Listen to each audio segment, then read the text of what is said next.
pessoal, hoje eu vou fazer uma introdução à engenharia de software e tentar mostrar para vocês qual a importância dessa disciplina. Bem, a gente pode pegar aí qualquer área desde a indústria, o comércio até a agricultura, todas elas vai ter um software envolvido. E isso você pode aí aplicar em qualquer outra área. E a gente pode também dizer que o software ele tem exercido aí ele tem uma importância grande na economia de qualquer país desenvolvido, né? Ocupando aí, representando uma parcela significativa do PIB. E o que acontece? O processo de desenvolvimento de software ele começou a se tornar um pouco complexo demais. Então, a engenharia de software ela surgiu como um meio para gerenciar o desenvolvimento de softwares profissionais. Então, a engenharia de software veio com a ideia de propor teorias, métodos e ferramentas que pudessem ser utilizadas para gerenciar essa etapa de desenvolvimento. Primeiramente, vamos definir aqui então o que é engenharia de software. A engenharia de software, segundo a definição do I3E, é a aplicação de uma abordagem sistemática, disciplinada e quantificável ao desenvolvimento, operação e manutenção de software. Então, a engenharia de software ela veio não só para tentar gerenciar a etapa de desenvolvimento, mas também a operação e a manutenção do software. Que a manutenção é uma etapa muito importante e normalmente é mais caro você corrigir um software do que você desenvolver ele. Então, e qual a importância da engenharia de software? Como eu disse, hoje os indivíduos e a sociedade estão cada vez mais dependentes de sistemas de software, né? Hoje em dia todo mundo tem um celular e está 24 horas conectado. Então, a gente sabe que esses sistemas de software eles precisam ser confiáveis a etapa de desenvolvimento deles tem que ser muito rápida, né? Porque senão a empresa que está desenvolvendo vai perder o tempo, né, daquele software. E o que o pessoal chegou à conclusão? Que quando você está desenvolvendo um sistema pequeno, um software que só você vai usar, não tem problema você pegar e simplesmente começar a codificar ele, sem qualquer planejamento. Mas quando você começa a trabalhar com um sistema complexo, isso não pode ser feito. Não tem como você simplesmente começar a desenvolver um sistema complexo sem fazer qualquer tipo de planejamento. Tá? Então, os desenvolvedores, né, os gerentes de software, engenheiros de software, eles chegaram à conclusão que era muito mais barato você fazer um planejamento antes de começar a desenvolver o software. Por quê? Depois que você começou, o software já está na etapa de desenvolvimento. Você fazer alguma manutenção nele, alguma correção, é muito mais difícil. Então, o custo para alterar um software é muito maior do que o custo de você já descobrir essa alteração no início. Tá? Então, hoje em dia, o hardware ele já não é mais tão problemático, certo? No início, quando surgiram os primeiros computadores, o hardware ele tinha um custo muito elevado e o software era meio que deixado de lado. Hoje em dia já é o contrário. O hardware ele já não é tão caro, mas em compensação o software em si ele começou a ter um foco maior, né? E quais são os problemas durante o desenvolvimento de um software? Hoje em dia o software ele já tem que ser pensado que ele vai ter uma vida longa, né? E provavelmente esse software vai precisar de algum tipo de manutenção. Então, o software ele já tem que ser desenvolvido pensando em como vai ser feita essa manutenção, em facilitar essa manutenção. Então, a engenharia de software ela está preocupada em ter esse desenvolvimento de uma forma efetiva, mas também diminuir os custos da manutenção. Quando a gente pensa em produtos de software, a gente vai ver que a gente pode classificar eles em dois tipos: os produtos genéricos e aqueles sob encomenda. Tá? Os produtos genéricos é bem simples, eles são comercializados e vendidos para qualquer cliente de uma determinada área. A gente pode ver aí como exemplos o, a, a, o Office, por exemplo, ele já é feito para qualquer usuário. Uma ferramenta CAD, o AutoCAD, também já é um software, um produto genérico de uma área específica. A gente tem aí também sistemas de cadastro de clientes, sistemas de gerenciamento de empresas e etc. Já os produtos sob encomenda, eles são encomendados por um cliente que vai especificar o que ele quer naquele sistema, naquele produto. Então, nesse tipo de produto, ele é específico para aquele cliente e dificilmente a empresa vai conseguir fazer ele de uma forma genérica para que outros clientes possam usar. Tá? Então, qualquer software que uma empresa contratou uma empresa desenvolvedora para criar esse software, então ele é um software feito sob encomenda. E na hora de especificar esses produtos, a gente tem que ter em mente se ele vai ser um produto genérico ou se ele vai ser um produto sob encomenda. Por quê? Produto genérico, quando você analisar um cliente, você não tem que pensar em resolver o problema daquele cliente. Você tem que pensar que aquele produto vai ser um produto genérico, que vários clientes vão utilizar. E da mesma forma, quando você está desenvolvendo um produto sob encomenda, você tem que fazer os requisitos daquele software, eles vão ser feitos com base no cliente. Né? Então, toda a decisão de desenvolvimento e mudança de manutenção no software vai ser feito com base no cliente. Bem, existem aqui 4 atributos essenciais para a gente considerar um software de boa qualidade. Tá? O primeiro deles é a manutenibilidade. O que é manutenibilidade? Basicamente é você pegar e já desenvolver o software pensando que um dia ele vai sofrer alguma mudança. Tá? Não existe isso de que você desenvolver um software e nunca mais esse software vai sofrer nenhuma alteração.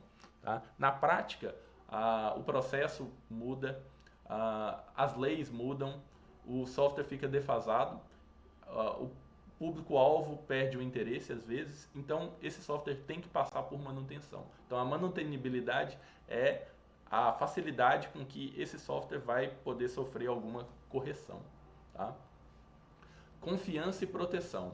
Hoje em dia, se você está usando um sistema, um aplicativo para o celular, um software para o seu computador, se esse software ele possui falhas, você simplesmente não vai ter confiança em utilizá-lo, certo?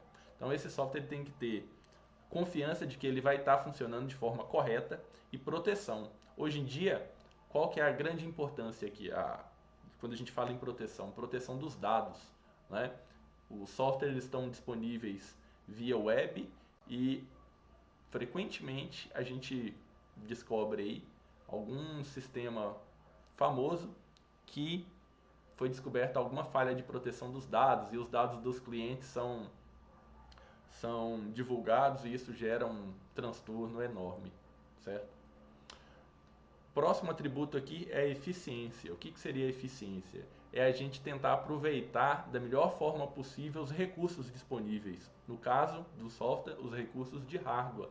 Né? Então a gente tem que, quando a gente for desenvolver um software, a gente tem que pensar em fazer um bom uso do processador, da memória e de qualquer outro recurso disponível para que o software funcione da melhor forma possível. Porque às vezes, quando você está desenvolvendo um software, você faz um teste ali na sua máquina, então você já tem que pensar que aquele software ele pode estar no futuro vai ser usado por vários clientes, vários usuários e para isso ele tem que ser eficiente, certo?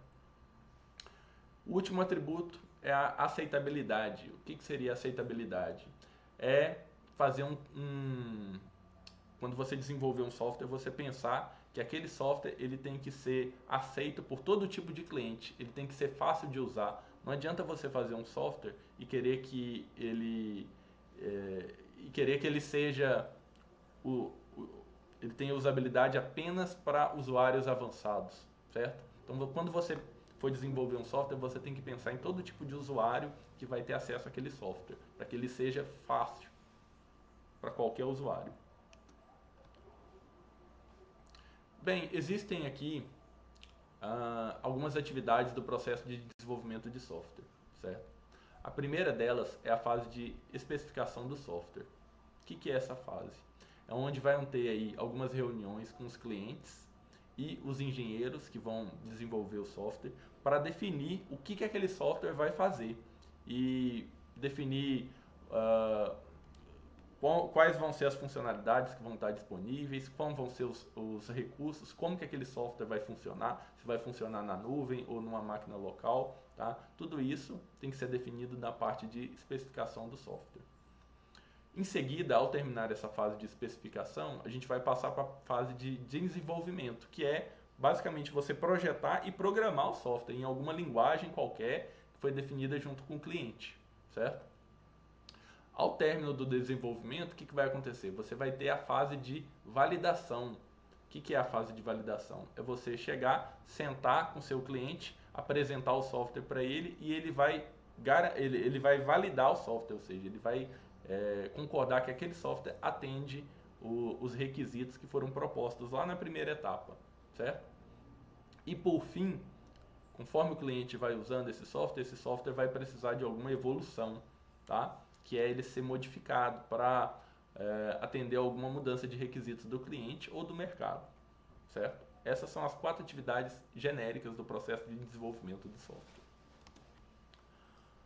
Bem, aqui nós temos aí algumas questões gerais que afetam a maioria dos softwares. A primeira delas é a heterogeneidade. O que seria isso, né? Isso aí é basicamente o seguinte: o seu software ele tem que funcionar em ambientes heterogêneos, tá? O que é um ambiente heterogêneo? Eu tenho um software aqui que ele só funciona no Windows XP. Então ele não é um sistema heterogêneo, só funciona em um sistema operacional e esse sistema operacional já está defasado, tá? Então, para o seu sistema ser um sistema heterogêneo, ele tem que funcionar em diversos sistemas operacionais. No caso, pensando aqui um software que rode localmente, certo? Ou no caso de um software que está disponível via navegador, ele tem que funcionar em diferentes navegadores, tem que funcionar no Firefox, no Internet Explorer, né, que hoje mudou de nome, ou no Google Chrome, tá? Então isso, e além disso, além de funcionar em diferentes navegadores, ele pode funcionar também em diferentes sistemas operacionais. Ele tem que funcionar no Windows, no Linux, no sistema Android, no sistema Apple, certo? E por aí vai. Então essa é isso é o que significa a heterogeneidade de um software. Bem, mudança de negócio e social. O que seria isso? É basicamente que o software tem que estar preparado para mudança de requisitos, para sofrer alguma evolução, não é? Hoje em dia, os sistemas, o ambiente ele muda muito e o software tem que mudar de acordo com o ambiente, de forma rápida ainda, senão ele perde o time e outra empresa acaba desenvolvendo, certo? E, novamente, aqui a questão da segurança e confiança. Se você tem um software lá que você não garante que ele vai executar uma determinada tarefa de forma correta, então aquele software não vai ter utilidade para o cliente. E além disso, você tem a questão da segurança, como eu já falei, um software que vai estar disponível via web, você tem que ter toda a preocupação de que pode surgir um usuário mal intencionado e tentar ter acesso a alguns dados sigilosos, certo? Então, eventualmente vai ter alguém tentando explorar alguma falha no seu software. Então, você tem que estar preparado na hora de desenvolver, já pensar nessas questões. Bem, e tem algumas características que, na hora de desenvolver um software, a gente tem que pensar nessas características do software, tá? Então, para a gente analisar um pouco essas características, a gente tem aqui 8 tipos de aplicações de software, tá? Mas não, a gente tem que ter em mente que não necessariamente o software ele vai estar exclusivamente dentro de uma dessas classificações, tá? Não, o software ele pode estar em várias, ele pode ter características de vários sistemas aqui. Então, o primeiro deles são as aplicações standalone. O que é isso, né? São aquele software que vai executar exclusivamente aqui no seu computador, tá? Pode ser um Office, por exemplo, um AutoCAD, algum outro sistema desenvolvido da empresa que roda aqui nesse computador, tá? Esse é o tipo de sistema standalone. Antigamente a gente chamava eles de softwares desktop, né? Que rodavam num computador desktop. O segundo tipo são as aplicações interativas baseadas em transações. O que é isso? O que é isso, né? São aplicações que provavelmente estão disponíveis remotamente, onde você vai acessar de alguma forma essa aplicação, ou por meio de uma API, ou por meio de uma chamada web, ou alguma rotina, mas de forma remota, certo? Então aí a gente pode pensar em qualquer aplicação disponível na web, certo? No caso, aplicativos na nuvem, armazenamento na nuvem, tudo que você pensar que está na nuvem, então é uma aplicação que está baseada em transação, certo? Sistemas de controle embutidos. Embutidos aqui são os sistemas, por exemplo, embarcados, né? Que já vem o sistema operacional da sua televisão, por exemplo, sistema do micro-ondas, certo? Então, quando você for desenvolver um sistema, você tem que ter em mente o que vai ser aquele sistema, onde que ele vai rodar. Vai ser um sistema embarcado, né? Ou embutido, certo? Então, essa é uma característica dos sistemas. Sistemas de entretenimento. O que seria isso, né? Isso aí são os jogos, né? Você está desenvolvendo um jogo, ele pode ser remotamente, ele pode rodar remotamente, ele pode ser multiplayer, certo? Acho que questão de jogos aí todo mundo está bem por dentro, né? Mas é um tipo de sistema, tá? Sistema de entretenimento. O próximo aqui são sistemas de processamento em lote. O que é isso? Ou em batch, tá? É onde você vai ter aí uma entrada que vai ser, você vai receber essa entrada, né, em vários lotes e você vai processar essa entrada em lotes. Então esse sistema normalmente ele pode rodar aí, pode ser por exemplo um sistema de banco onde ele faz o processamento das transferências de madrugada e por isso que acaba demorando de um dia para o outro, né? Só que essa transação vai ser efetivada. Então tudo que você pensar assim que vai rodar vai precisar de ser criado um batch para executar aquela aplicação, é um sistema de processamento em lote. Tá? Sistemas de modelagem e simulação. Esses aqui são basicamente sistemas científicos, né? Software científico para fazer simulação. Nesses casos aí, eu acho que normalmente o próprio engenheiro que está trabalhando nessa área, ele acaba desenvolvendo do zero. Mas existem já softwares que prontos já, softwares genéricos para qualquer tipo de modelagem que vocês vão achar aí no mercado. Então, esses softwares eles têm características de usar muito processamento, às vezes vão utilizar a placa gráfica, né? Então, esses sistemas eles têm características próprias. Próximo sistema aqui são sistemas de coleta de dados. O que a gente pode pensar nesse tipo de sistema?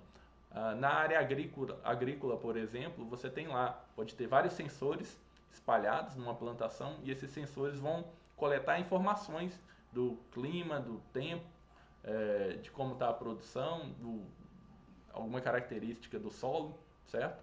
E depois você vai utilizar de alguma forma e coletar esses dados. Então, e processar esses dados, ou remotamente em algum servidor, ou localmente, tá? Mas existem sistemas de coleta de dados. E por último aqui, e são o mais complexo, que são sistemas de sistemas. Então você pode ter um sistema aí que na verdade está conectando vários sistemas em diferentes linguagens.